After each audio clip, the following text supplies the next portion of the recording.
like most people are not going to hire you based on your significance. Most people are going to hire based on them trusting you, them liking you, and them wanting to do business with you, as you being the expert in that specific career or that specific position they're hiring you for. Welcome to the Coffee and Questions podcast. I am your host, Michelle Berman-Michael, and my mission with this podcast is simple: to help realtors and loan officers across the world tap into the value Instagram can have for them and their business. To me, organic business that comes to us is the name of the game. On this show, you're going to hear from myself, other experts across social media, and also others that are just like you, selling real estate and doing loans and doing it at a high level on social media.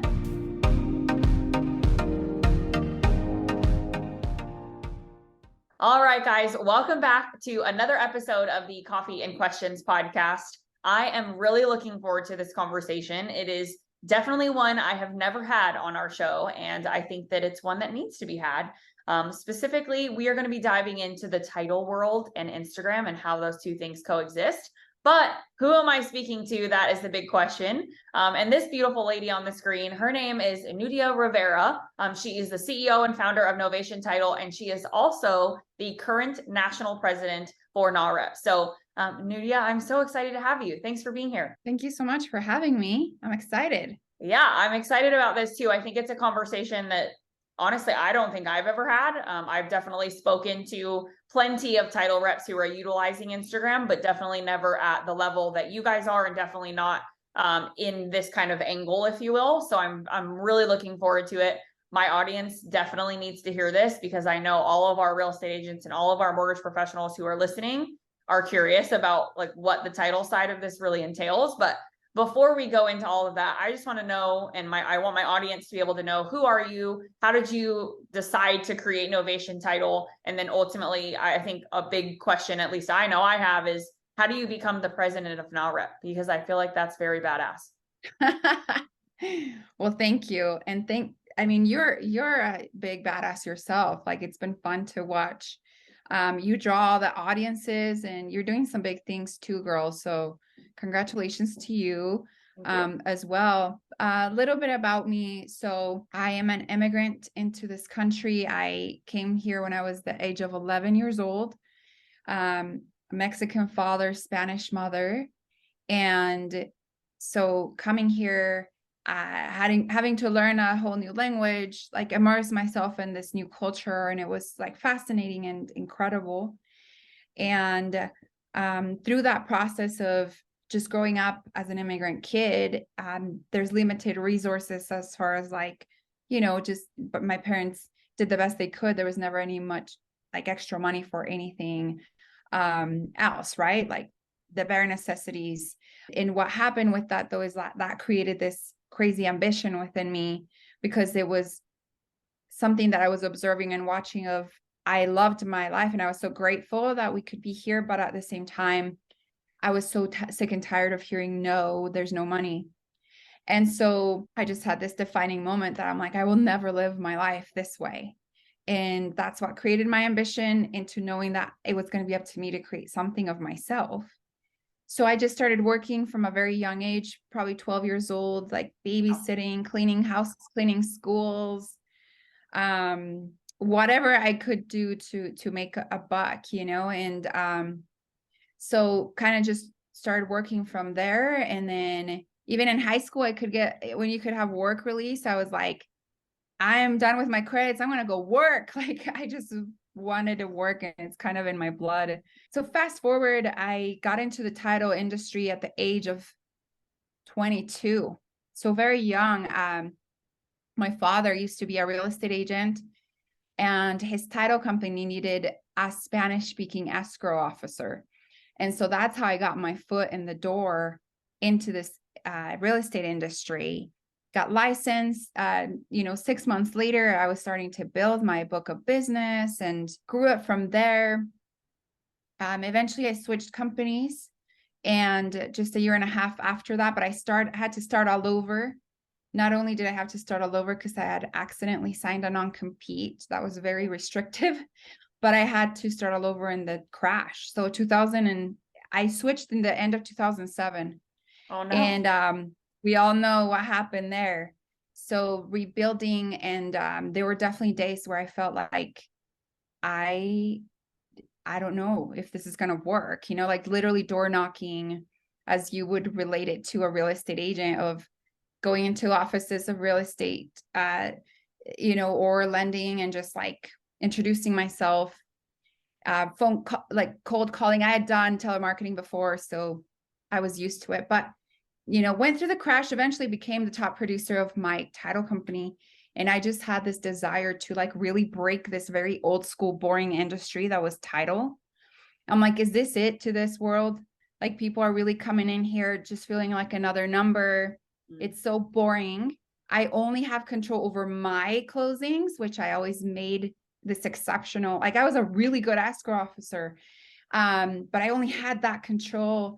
And the environment and everything else felt so stagnant and just old, right? And I'm like, if this is it to this industry, like, I don't want to be a part of it. So I either create my own and like bring it to life, and have it be a place where internally, like in the culture, people get excited about going to work and like don't mind because of the internal process, everything, and the environment, and a place of growth and a place of support and championing for each other in real teamwork.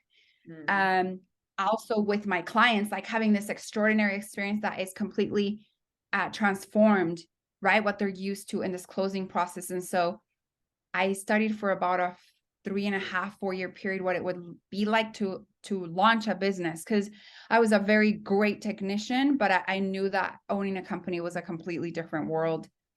So I did that for about, almost 4 years, and then finally decided to do this thing, and just had like another defining moment where when I knew it was something bigger than and I just needed to go for it. So I was 31, made the decision. 6 months later, I was open with Novation Title. Oh my gosh, I love it so much. And for those of you guys who are listening to this, maybe haven't seen Novation on Instagram, we're obviously going to get into that. But before this, I got to do a lot of research on Novation, and obviously I'm friends with several of your employees now at this point, after getting to speak for some of them, which was super special. But your logo is what I really want to talk about. So I know this is random, but like, I love your logo. And I think that this is a huge conversation right now when it comes to building a personal brand and building a digital brand, right? Something to that is somebody's going to go to Instagram and be like, where have I seen that from before? Or why have I not seen this before? Kind of both, right? And your logo is very unique. And most title companies, I have to tell you, I feel like you would agree with me, their logos are so boring. They are literally their name in like block letters. And I'm like, very creative, good job. But yours is amazing. Like, it's so unique and it's so special. Thank you. And I think it goes along with how you kind of describe yourself as, CEO of a title company, but you're also a big disruptor. So will you talk to us a little bit about why you built the logo the way you did? What does it represent? And then how have you tied that into your digital presence? So when I was having my moment of decision of whether to launch the company or not, I was sitting at a Washington, D.C. I'm sorry, I was on my way to Washington, D.C., sitting at the Denver airport. And as I was going to write down my pros and cons, like whether I should launch this thing or not, that's when I had my moment of like no more questions needed, no more data to be gathered, like go do this thing. And I got, emotional. And then at the same moment, there was a bird that was just flying around the airport, and it came and literally like stood right next to me, and then it just flew away. And so for that meant a lot to me as far as freedom. And freedom is a huge value of mine in life. And that's what it represents. So when I was having my logo created, I just said to the designer, I just need a bird in there. And so he played with a few options. And then when I saw the origami bird, I was like, that's it. I used to play with origami birds as a child. And so, but that's the representation of the bird, is really freedom to like go and live your dream, And so So that's the bird. So good. And I love that it's an origami bird, because that's something really beautiful about origami, is that you can make literally anything out of a piece of paper. Like it's just so special to think of. And some of the stuff that I've seen people make out of this little tiny square of paper is mind numbing to me. But one of the things about this is I'm a big psychology nerd. I talk and speak on this a lot, especially when I'm working with clients to like help them understand how to build what their brand will be. And the aspect of color psychology is a huge piece here, right? Like colors represent things, colors matter, and colors make people feel a certain way. And the irony in that is that your colors or your branding colors are very, very similar to mine. And the coloring, and you can probably see it right behind me, but the turquoise color the reason I ultimately went with that, and I'm curious why you did, which I'm assuming is very aligned, but it's the turquoise color represents trust, and is designed to create a bridge between I don't know you and I do, right? Which is what trust is supposed to be, or trust is something that is earned, right? So as you build that relationship and you build that connection, that's what the idea is. Now, when I decided on the coloring, there was also a piece to it of I'm building a digital brand, right? Which means that nobody's going to have met me probably before they decide to hire us.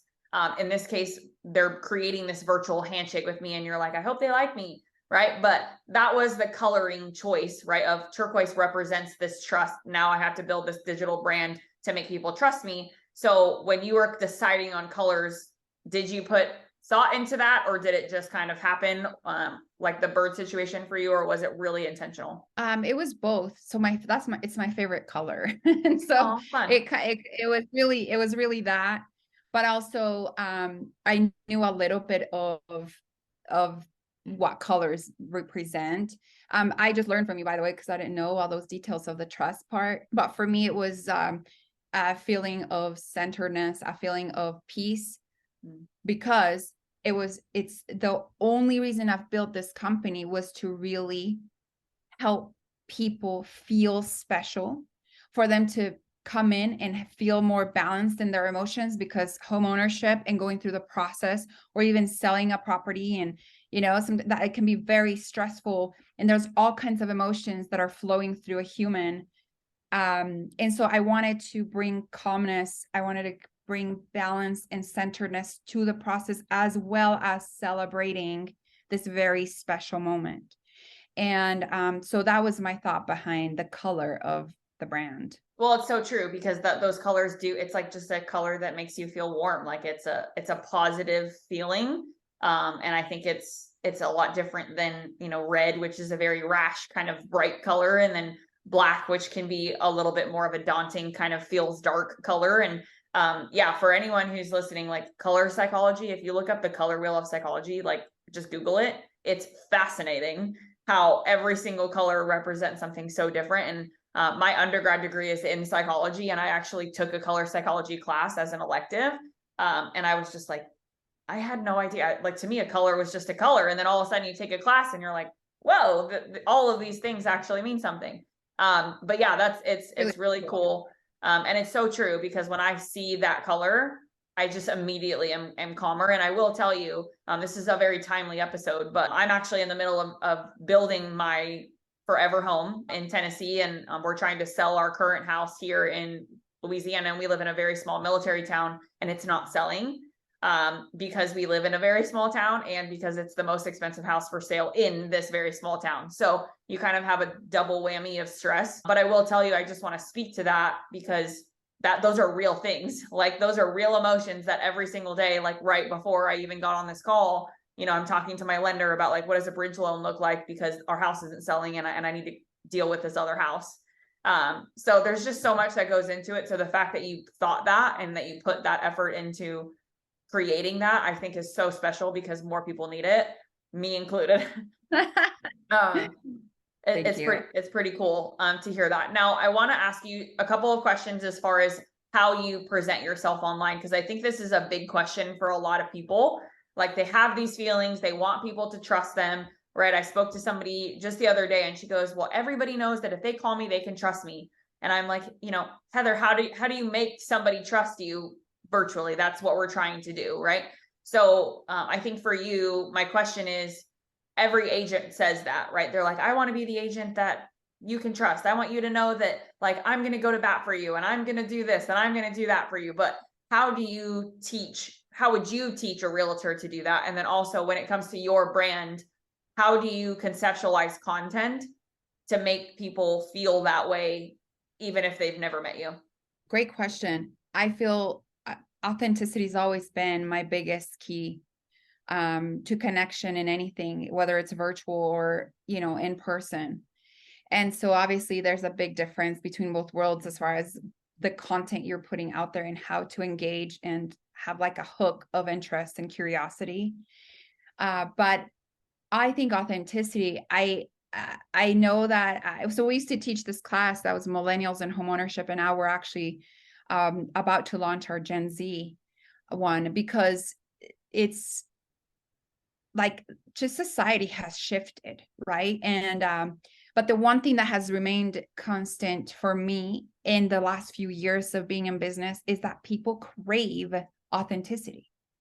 People want to feel like they know you. Like when I hopped on the call with you, you said to me, I feel like I know you through my social media. And that to me is like the biggest win that I could get from you, because I'm like, awesome. So my authentic self, putting out this content, having real conversations, being vulnerable, and it's people are feeling it on the other side. And energy's felt before you even open up your mouth, right? And it's a little bit harder to do that virtually. And so just have to think of like, what, this isn't about me. What is the message that my audience would like to hear today? How can I actually bring value into their life today? And how can I help them build their business? That's really all we focus on, right? It's like, how do we bring real value to our agents and loan officers so that they know we're their partners in this? They know for sure there's nobody out there that's not going to be more committed, than we are, as far as making sure that their business is growing. And so authenticity and being clear with the messaging, and it's never about you. I think that's the biggest mistake people make online, is like, it's about me. Like, it's not about you. You're a mirror for people. So what is it that you're saying is going to resonate? It's going to help their day, their business, their life, whatever it is that you're putting out there. Yeah, I think you said something super powerful right there that I don't want people to miss. And so I want to like go back to it and then dive further into this part of the conversation. But people, like you said, what you said is you are a mirror, right? And you also said that it's not about you. And I think for real estate agents specifically, if we talk to them, and honestly, even the LOs, because this just happened just the other day, the Scotsman Guide got released, which is specifically for the mortgage industry. And it has like the top 1% of all of the loan originators, and everyone all over social media was like, I'm in the top 1%. Or like you have your real estate agents that are like top 1% agent in my state. Or I did this much volume this month. Yay me, I'm number one in my brokerage. Right. And it becomes this kind of flashy, who am I show as compared to somebody else. And I think what's missing there is that's not what I'm hiring. Right? Like, I'm not hiring the fact that you're the top 1%, because at the end of the day, that doesn't mean anything to me. You could be a brand new agent, never done a deal, and you might be the best agent for me, honestly. And I think that being able to show that and talk about that and value where you came from, I think is a huge part of it. Because I don't know if you've experienced this, but we talk to a lot of people before they get into real estate, or in your case, like before they decide to become title reps, or before they decide to become even a real estate agent for that matter, right? Or excuse me, mortgage professional. But in general, they come out of a career before they get into that. Like you even yourself said, I came out of and did XYZ before I got into this. And that's so valuable. And I think that people think that oh, well, I was a teacher before. Nobody cares about that because now I'm a real estate agent. No, everybody cares about the fact that you were a teacher before. So being able to lean into that. But I'm just curious what your thoughts are on the whole, I'm the top 1%, or, hey, look how many listings I have, or how many transactions I did. What's your take on Yeah. all that? So there's that fine balance, right? Because I'm all about like, okay, celebrate yourself, celebrate your wins. You work so hard. And then we sometimes are like, yay, and then move on to the next thing. And we're always like chasing, right? Like, what's next? What's next? And so I do feel there's a good, a healthy balance. Like, please celebrate yourself. Feel free to share. That's not what I don't think we're either of us are trying to say. Like, don't share your wins, but there's definitely a way to share your wins. And it cannot only be about that. Like, most people are not going to hire you based on your significance. Most people are going to hire based on them trusting you, them liking you, and them wanting to do business with you as you being the expert in that specific career or that specific position they're hiring you for. So yes, celebrate your wins, but if we go on your page and all you're saying is how, you're the 1% and you won all the awards, and it's like, that does not answer my need. And it does not answer the question I have, which is, how are you going to help me get the results I want? And every person's different, right? You have all kinds of different personality styles. People have different needs, right? And your job as a real estate professional is to find out their pain and then give solutions and answers to that pain. But you talking about yourself all day is like nothing to do with answering their pain point. So celebrate yourself, go kill it. And yes, and like, most of your content should be you have contribution for the people and to find solutions to the pain points and their problems. And that's your job. Absolutely. I couldn't, I actually took notes on that one statement because you said most people are not going to hire you for your significance. Because I had never heard it said that way before. And if that's all anybody gets out of this, like, what a wild statement to make that's going to be transformative in how you produce content. But I want to spin this just a little bit and think specifically to title, because I do have a lot of title reps that I would say consume my content regularly. I've definitely been reached out to by several of them saying like, Michelle, like, we want to be better at this, and there's got to be a better way to connect. And, we don't know how to do any of this. Like, what do people care about? Like, title's really boring. And, you kind of hinted at the fact that title can be very boring at the very beginning of this. And so if you're speaking directly to other title people, what would you say to them as far as content strategy? Like, because I've consumed some of your content, and I can say your caption, the way you caption things is definitely very different than the standard title company. And for those of you guys who are like, what do you mean? Go look at Novation's Instagram and you'll find out. But what would you say to people if they're listening and they're specifically in that title world? Yeah. Thank you for that, Michelle. I appreciate that. The first like thing about marketing is knowing your audience, right? And so the very first tool or advice I would give you is, and I tell this to my reps and my people all the time, we're not here to work with everybody. We're not. We have a very specific target audience and desired client we want to work with. And we obsess over our clients. A lot of people make this mistake that they become obsessed with their brand and their wins and, things we've talked about and discussed, instead of being obsessed with their clients. So that's what we do here. We're obsessed with our clients. Therefore, we do research on what their needs are. We literally did a case study at the end of last year, asked over 200 agents in the Salt Lake Valley very specific questions. And from there, we've created our marketing solutions and value adds to actually help them, again, fix that problem or find a solution to the pain point. So we're obsessed with that. So know your audience. What do they need to hear? What do they look for? What helps them sleep better at night? What do they struggle with the most? So that's the very first thing you've got to do, is figure out who you're talking to. If you look on our page, like, we're not talking to everyone. Probably like an older audience would not relate very much to our content. But younger, like millennials and people who are top 500 producers. Like that's where audience is. And I can give you even more details, but we know who we're talking to. And so our content is based on our audience. And so I would say, figure out who you're talking to, who you want to attract, and then open up the imagination and ideas, right? But and this is for everyone, not only, title reps, real estate agents, loan officers. What sets you apart?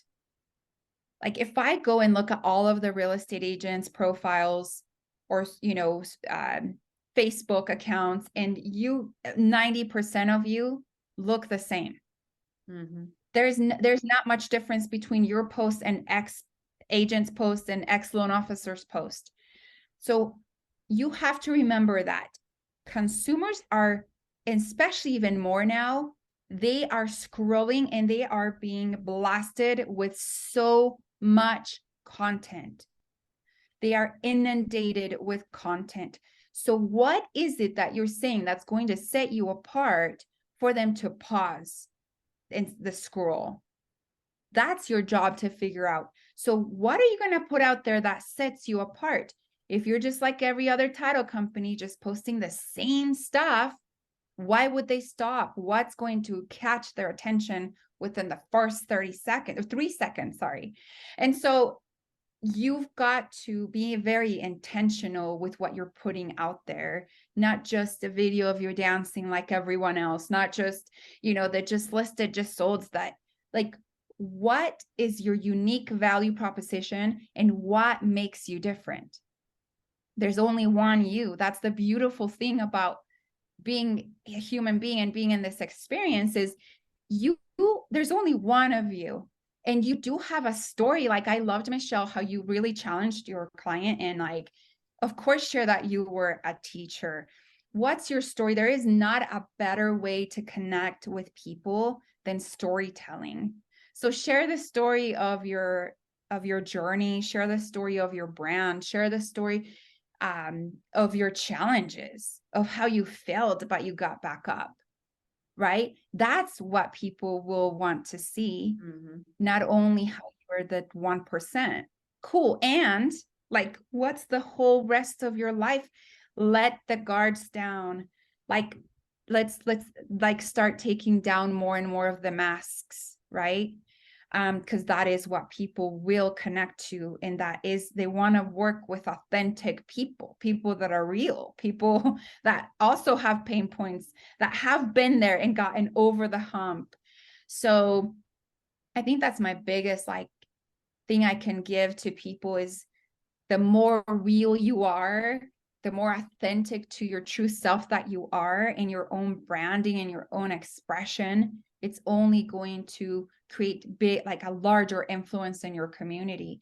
But stop doing the same thing that everybody else is doing. Like, Amen, sister. stop. Amen.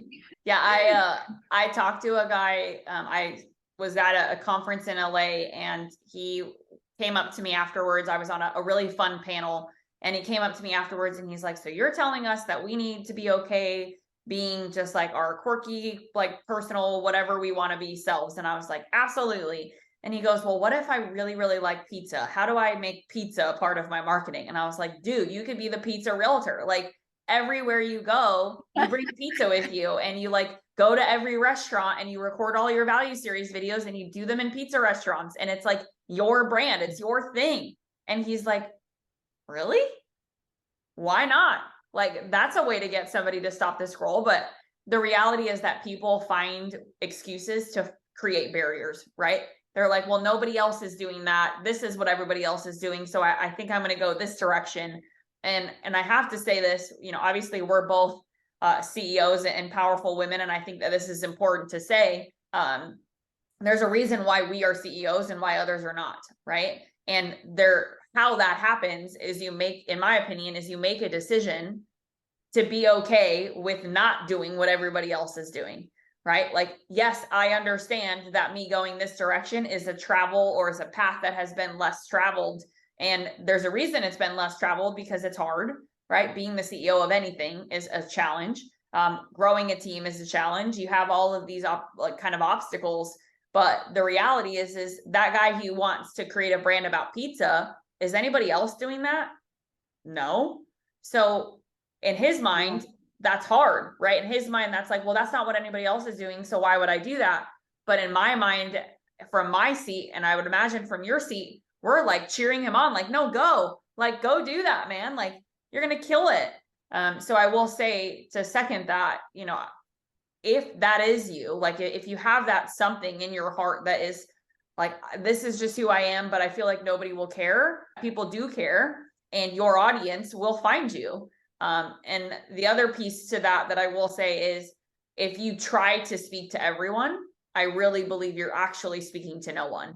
Because I think what happens is, if you are willing to say, this is me, this is who I am, right? People are going to naturally be attracted to that, the right people for you, but also it's going to make you, in my opinion, more attractive to people who might be outside of that in some cases, right? Like if you say you're the divorce agent, like you specialize in working with families who are going through divorce, that doesn't mean that somebody that's not divorced isn't going to reach out to you. You're dead on. Like, I fully agree with all that you're saying. And like, there's so much, I think that also branding and marketing, like this is the huge fun part for me in my business, because I'm very artistic actually. So like for me, this is like creativity at its max, you know? And so I have so much fun with it. And I think that people just forget of tapping into that imagination. You know, people forget, it's almost like they don't want to tap into their inner child, because along the way someone told them like, oh, you know, you don't do that. That's not professional. That's not serious enough. And it's like, business is really fun actually. And I've been so proud of the brand that I've built with the marketing we've built. And we are a very fun and celebratory company, and we're still professional. You know, like I'm not like it. You can do, what I'm saying is you can do both, but you can get creative, and don't be afraid to like imagine and do something totally different. That is what makes life fun. That is what makes business fun. It shouldn't be seriousness only and just this stagnant situation. Some of the most powerful and successful real estate agents that I know, and I'm very lucky to know a lot of them, I have a massive network across the nation, have been very creative in the way they do business, you know, and people have major respect for them, but they also have gotten very creative with their culture, with the way they do business, with the way they market themselves. And so if you're not willing to tap into your imagination, you're doing everyone a disservice, including yourself, starting with you. But also it's more fun, right? Like you said It's like so business much more should be fun. fun. And if I have Yeah. to sit behind my desk every day and do the same thing every single day, and I'm not actually enjoying it, what's going to happen? Eventually we're going to stop doing it, right? First and foremost, we all know that if you don't love something, or you don't see value in it, right, you're not going to continue to do it. Like nobody loves going to the gym and feeling like you're going to fall over and die afterwards. But the reality is like we keep going, right? Because we are attached to the outcome of what that makes us feel like, or how that makes us feel, or what we feel like when we look at ourselves in the mirror, or like the confidence it gives us, and yada yada yada, go down the list of all of the things that working out can be beneficial for. But the reality is like sometimes in the day-to-day, that's not always the funnest thing, but we're attached to the outcome. And I think that if you can find ways to make fitness fun, and this is just the example that I'm using, right? But if you can find ways to make fitness fun, then, and you add that kind of, or inject the creative aspect to how do we create a situation where it's healthy, it's fun, you're getting vitamin D, like you're with your friends, like you're doing all of these things. I mean, I went to the gym this morning and my kid went with me. Like my 20-month-old came, he was trying to lift barbells, like he was running around, like all of the other moms that are in there, they're all supportive. They're like, bring your kid, like we'll help. You know, and at the same time, like my son gets to watch me work out, and like that's the most important and valuable thing, right? But you have to find a way to make your marketing fun. And for me, like I will say, and this is a big question I have of you, because I know you do a lot of reels too. And I know a lot of your reps actually do a ton as well. I mean, Courtney is hilarious when she does a lot of hers. Courtney actually inspired one of my recent ones. But I think in general, like Tristan, for an example, she does a ton of reels too. But I think for me, when I'm doing reels, even still, I've been doing this for almost 9 years. I still don't love the way that I look on reels sometimes. I don't love the way I sound. I'm like, man, I just totally messed up that lip sync or like whatever the song was. Like, but I still do them anyway, right? Because I know that I have a way of positioning what I'm trying to say. And if I don't love the way that I look, that's okay, because the only person that thinks that is me. But when it comes to reels, why are so many of your reps doing reels constantly? And is that coming from you? Is that an internal thing?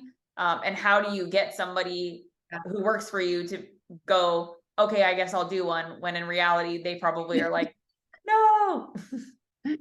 Yeah. Oh, it's so good. Well, it's really a part of just following the trends, right? So right now it's a trend. And so of course we're going to capitalize on a trend to get us more eyeballs. And so following trends, like this is the smartest thing you can do so that you can, again, capitalize as much as you can with this free marketing that you have on social media. So but yes, there's definitely standards, and it does come from me as far as they have certain expectations of how many to do a week. And we, you know, that they're definitely given sovereignty on what they want to post. There's a huge library of things that we offer, and so they can, you know, do a spin-off of that, and they do a fantastic job, especially Tristan. Like, it's been fun to watch her grow into who she's become and getting more confident as well on doing the videos, right, and reels. I think that you have to remember, we all started somewhere. Like, Michelle, you started at a certain point making videos and doing podcasts and public speaking. The same thing for me. I started somewhere. If I go back and like watch some of my old videos and some of my public speaking, there's like huge growth, you know, that has happened. It's amazing. But just remember, everyone started somewhere. And don't worry about perfection. I still mess up on some of my videos, and I still post it because I just don't care, because that's real life. You know, especially for social media. If I'm doing something, like I had a TED Talk in March, and of course I had to like really, really perfect that as much as I could, right? Because it's like a one-time shot. So that was a more serious thing for me. But social media, it's like, have fun with it. Who cares if you said a word and then reworded it? And that's reality. That's, you're a human being. So stop obsessing over perfection on your posts and on your reels. Just have fun with it. Make sure you're putting out the content and the message that your passion is coming across, and you'll be good. Don't you think messing up on social media reels, or like reels for Instagram, I have to be like fully transparent and say that, like, when I was preparing for a public speaking of some kind, like the mess up reels where I'm like, ugh, that was not good, actually, I believe got me closer to being able to speak the way that I now speak, right? So it's like kind of getting the cobwebs, or kind of getting that, like, I don't know what I'm doing with my hands thing, and it allows you to play through that process, so that when you are speaking in real life, or you are doing your TED Talk, right, which, like, I have to pick your brain on that, because that is an absolute dream of mine, to do a TED Talk. And I've thought about it for years, and I'm like, how does one get asked to do a TED Talk? Anyways, but like, the reality is that I believe all of that mess up creates the opportunity for when we do have to do something, and it is in more of a polished setting, we've gotten the oopses sort of out of the way, right? Yeah, absolutely. It's like your practice, right? So anytime that I've spoken, like, I video everything. And so I go back and I watch it and I study it so I can become better. And this has been you know, like years of progress and process and studying to become better. So that's life, guys. Like, evolution is a part of that human experience. So, but you got to start somewhere. So be brave enough to just do it, and then you keep on getting better. It's like the muscle. You have to, just how Michelle, you were saying, like the gym, right? it's a muscle. Like you have to practice it. But fear, when the fear shows up, what will destroy fear is the action you take. Yeah. So we all feel the fear and those sensations anyway. It's just we choose to still take the action. That's the only difference. And everybody's capable of that. And I think that's the important thing, is everybody is capable of taking the action in the moment of fear, but there will be few who do and more that don't. So the idea is be one of the ones that do. If you enjoyed this episode, please go follow my guests on social media. And if you enjoyed this podcast, please consider leaving us a review wherever you consume this content.